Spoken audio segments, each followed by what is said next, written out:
Global পয়েন্টের পক্ষ থেকে আজকের প্রতিবেদনে সবাইকে স্বাগতম। মধ্যপ্রাচ্যে বর্তমানে পরিস্থিতি জটিল ও সংবেদনশীল। চতুর্মুখী সামরিক ও রাজনৈতিক কার্যক্রমের কারণে অঞ্চলটি একাধিক দেশের জন্য সরাসরি প্রভাব ফেলছে।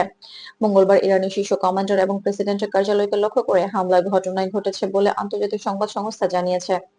এখন পর্যন্ত এই ঘটনায় প্রাণহানি দাঁড়িয়েছে 787 জনে। তবে ঘটনাস্থল থেকে জানা গেছে যে ক্ষতি সীমিত এবং জরুরি পরিষেবাগুলো দ্রুত কাজ করছে। একই সময়ে ইরান তাদের সক্ষমতা বজায় রেখে পাল্টা ব্যবস্থা গ্রহণ করেছে, যা আঞ্চলিক নিরাপত্তার উপর সরাসরি প্রভাব ফেলছে।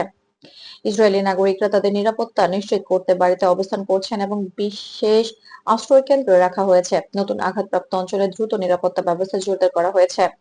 আরব আমিরাত, ওমান এবং অন্যান্য মধ্যপ্রাচ্যের দেশগুলোতেও প্রভাব লক্ষ্য করা গেছে, যেখানে নাগরিকরা সতর্কভাবে চলাচল করছেন।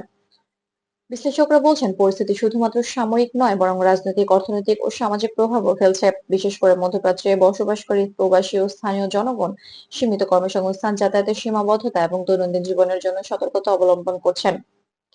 মার্কিন প্রশাসন এই মুহূর্তে সরাসরি আলোচনার সম্ভাবনা নাকচ করেছে, তবে কূটনৈতিক চ্যানেল সক্রিয় রাখা হয়েছে যাতে অপ্রত্যাশিত জটিল পরিস্থিতি সৃষ্টি না হয়,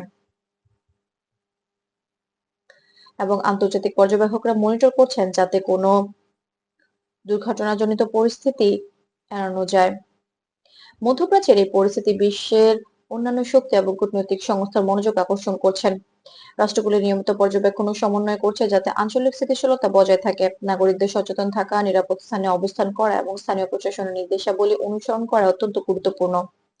গ্লোবাল পয়েন্ট প্রতিদিন আপনাদের সরবরাহ করবে সত্য, নিরপেক্ষ এবং যাচাইযোগ্য তথ্য। মধ্যপ্রাচ্যের বর্তমান পরিস্থিতি প্রভাবিত অঞ্চলের নাগরিকদের নিরাপত্তা এবং আন্তর্জাতিক কূটনীতি সম্পর্কে সর্বশেষ আপডেট পেতে আমাদের চ্যানেলটি সাবস্ক্রাইব করে সঙ্গেই থাকুন।